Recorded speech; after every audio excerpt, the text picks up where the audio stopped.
J'ai un vœu du Front National donc, qui doit être présenté par Émeric Merlot. Non, c'est Monsieur Gauchmann. Allez-y.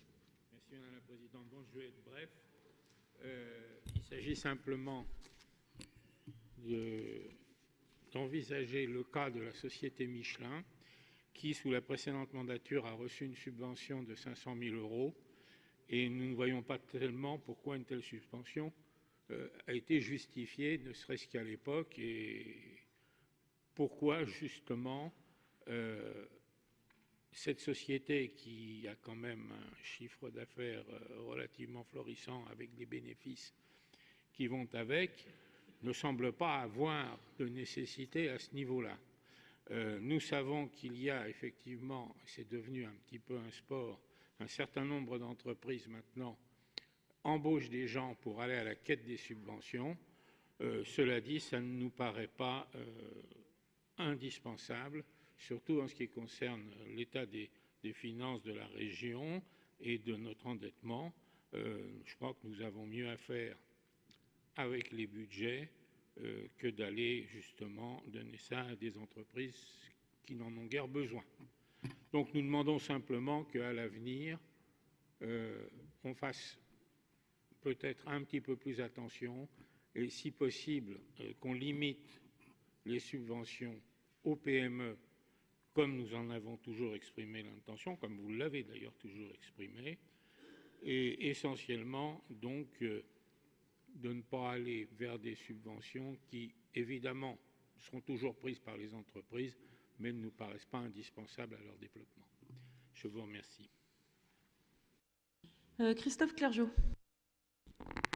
Madame la Présidente, de manière très courte, on votera bien sûr contre le vœu qui est proposé, qui ne dit pas exactement ce que vient de dire oralement M. Gauchmann, et rappeler simplement que quand ce financement a été mis en place, il y avait des incertitudes fortes sur l'avenir du site Michelin et des sites Michelin dans la région, qu'il a permis de renforcer des engagements de Michelin sur le site, et qu'il y avait deux conditionnalités, une conditionnalité sur le nombre d'emplois créés sur le site, et une conditionnalité dans le cadre du contrat de progrès partagé, une parmi d'autres, qui était sur la politique de formation de Michelin.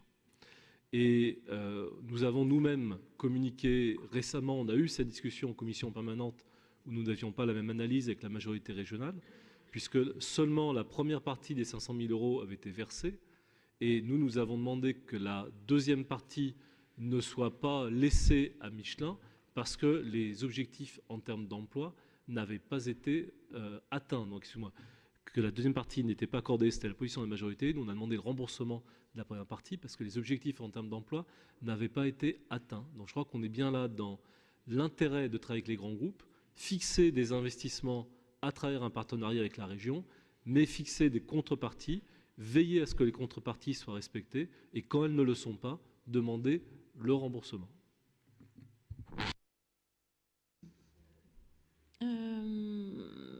Paul Gento. Oui, alors, effectivement, c'est une convention qui a été signée en 2011. Et je voudrais rappeler quand même que l'engagement de Michelin portait sur 43 millions d'euros d'investissement. Et sur ce projet, c'est un programme, techniquement, ça s'appelle un programme de basse résistance au roulement. Ce projet prévoyait la création de 108 emplois. Au final, l'entreprise a réalisé 55,7 millions d'euros d'investissement versus les 43 millions prévus. Et sur cette action, a créé 350 emplois au lieu des 108 prévus. Donc, l'entreprise Michelin, c'est vrai, par ailleurs, n'a pas, pour des raisons de difficultés sur d'autres secteurs de marché, a maintenu un nombre d'emplois à 1300 sur le site Michelin de Cholet au lieu des 1400 espérés. Et pourtant, dans le cadre de sa politique de remplacement de départ en retraite, elle a recruté plus de 460 CDI à Cholet. Donc, c'est la raison pour laquelle, d'ailleurs, l'entreprise Michelin a renoncé au versement de la deuxième partie de subvention, des 250 000 €. Donc, on leur a laissé les 250 000 € prévus au départ, le premier acompte de la subvention. Et puis, je voudrais rajouter aussi que, vous le savez sans doute, mais Michelin à une sorte de fondation qui s'appelle Michelin Développement, qui accompagne sur le bassin économique du Choletais et plus largement des Mauges des projets qui contribuent à créer des emplois. Et depuis que Michelin est intervenu sur ce secteur-là, sur ce secteur de notre territoire régional, ce sont 218 emplois supplémentaires qui ont été créés. Donc pour toutes ces raisons, nous avons donc laissé les 250 000 premiers euros versés à Michelin et je vous propose de rejeter ce vœu.